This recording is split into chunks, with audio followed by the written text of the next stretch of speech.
नीचे हमारे पास हार्ट है, इसके 4 चैम्बर्स होते हैं। ये राइट एट्रियम है, लेफ्ट एट्रियम है, राइट वेंट्रिकल है और ये लेफ्ट वेंट्रिकल है। अब इसका एक्सटर्नल सेक्शन हमने पढ़ लिया था, अब इंटरनल पे आ जाते हैं। सबसे पहले आते हैं इस राइट एट्रियम के ऊपर। राइट एट्रियम की 2 वाल्स होती हैं, एक होती है जो पोस्टीरियर वाला, ये स्मूथ है, ये स्मूथ पोस्टीरियर वाल है, और इस पे देखें तो ये वाली जो है ये रफ एंड इंटीरियर वाल है। ठीक है, ये रफ एंड इंटीरियर वाल है, ये स्मूथ पोस्टीरियर वाल है।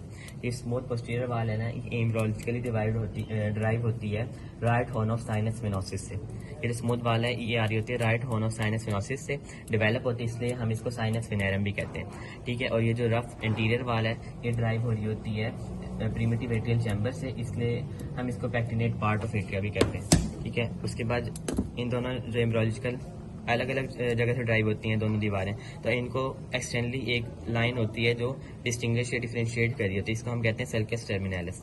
ठीक है, और अगर इंटरनली देखें तो यहाँ पे एक क्रस्ट होता है जो इंटरनली इनको डिवाइड कर रहा होता है, उसको कहते हैं क्रस्टा टर्मिनलिस। ठीक है, एक्सटर्नली जो कर रहा होता है उसको हम कहते हैं सल्कस टर्मिनलिस, और इंटरनली जो कर रहा होता है उसको कहते हैं क्रिस्टा टर्मिनलिस। ठीक है, इसके बाद हमारे पास आ जाता है ये जो दोनों एट्रिया के दरमियान में जो दीवार मौजूद है इसको हम कहते हैं सेप्टम। ठीक है, इंटर एट्रियल सेप्टम, और इंटर एट्रियल सेप्टम डिराइव हो रहा होता है सेप्टम प्राइमम एंड सेप्टम स्कैंडम से। ठीक है, ये जो सेप्टम इंटर एट्रियल सेप्टम ये आ रहा होता है सेप्टम प्राइमम और सेप्टम स्कैंडम से डेवलप हो रहा होता है एम्ब्रियोलॉजिकली। अभी राइट साइड के ऊपर देखो यहाँ पे डिप्रेशन होता है इस सेप्टम के अंदर, इस डिप्रेशन को कहते हैं हम फोसा ओवैलिस। ठीक है, इस डिप्रेशन को फोसा वेल्स कहते हैं। बेसिकली ये site of closure of foramen ovale होता है। जो फोरामेन वेल होता है फीटल लाइफ के अंदर वो जब क्लोज होता है तो यहाँ पे एक फोसा बन जाता है जिसको हम कहते हैं फोसा वेलस। ठीक है, अब ये जो डिप्रेशन है इसको तो फोसा वेलस कहते हैं। जो इसके साथ जो थोड़ा रेज्ड मार्जिन है और रेज मार्जिन को हम कहते हैं एनुलस ओवैलिस या लिम्बस फोसा ओवैलिस। ठीक है, ये फोसा ओवैलिस है डिप्रेशन, और उसके इर्द की जो रेज मार्जिन है उसको कहते हैं हम एनुलस ओवैलिस या लिम्बस फोसा ओवैलिस।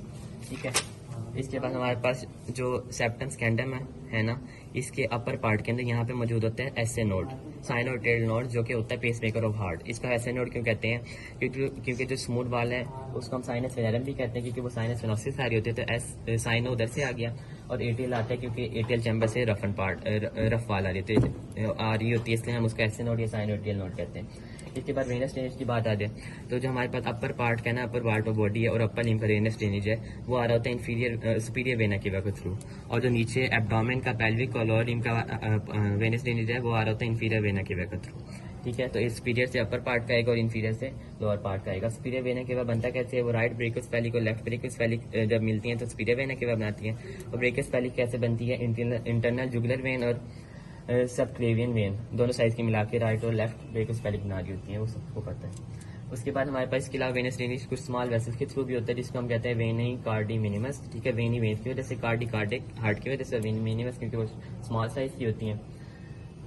इसके बाद जो है एक स्पेशल वेन होती है जो एंटीरियर जो होता है ना रफंड पार्ट वहाँ पे आ रही होती है। जितना भी वेनस ड्रेनेज होता है वो पोस्टीरियर स्मूथ पार्ट पे हो रहा है, लेकिन एक स्पेशल वेन होती है जो इंटीरियर रफ पार्ट पे आ रही होती है, उसको हम कहते हैं एंटीरियर कार्डिक वेन। ठीक है, ये तो इसकी वेनस ड्रेनेज होगी। अब जो मेन हार्ट की वेनस ड्रेनेज है उसको वो होती है कोरोनरी साइनस के थ्रू। मेन हार्ट की ड्रेनेज है वो होनी होती है कोरोनरी साइनस के थ्रू। और कोरोनरी साइनस होता क्या है?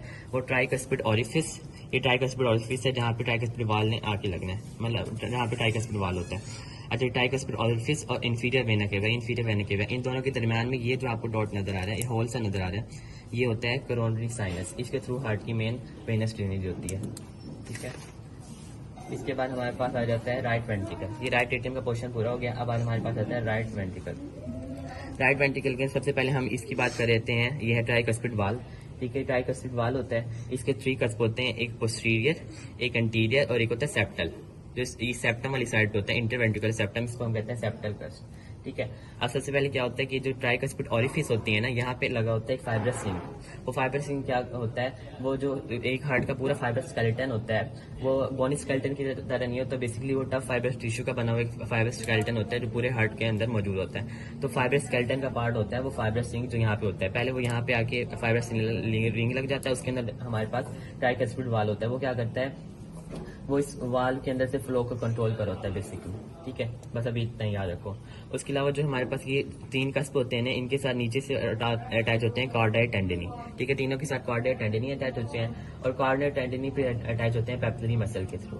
ठीक है, पेपिलरी मसल के थ्रू अटैच होते हैं। अब आपने यहाँ पे एक बात याद रखनी है कि हमारे पास 3 कस्प होते हैं ना, तो एक जो पेपिलरी मसल है ना वो 2 कस्प के साथ अटैच होता है। ठीक है, एक 3 पेपली मसल आते हैं और एक मसल 2 कस के साथ मतलब एट अ टाइम 2 कस के साथ अटैच होता है, ठीक है।